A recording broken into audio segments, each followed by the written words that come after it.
ہر شخص کسی دوسرے شخص کے مشاہدات پڑھ کر یہ سوچنے لگ جاتا ہے مجھے کیا ملا،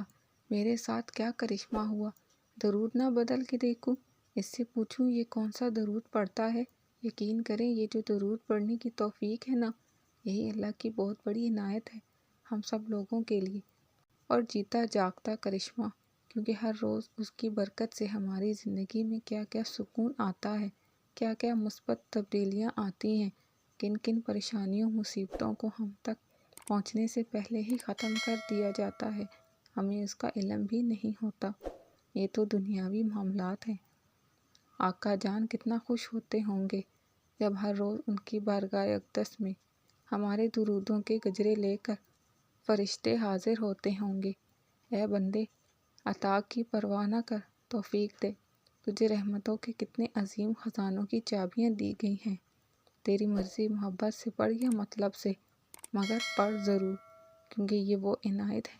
جہاں کوئی بھی خالی نہیں لوٹتا۔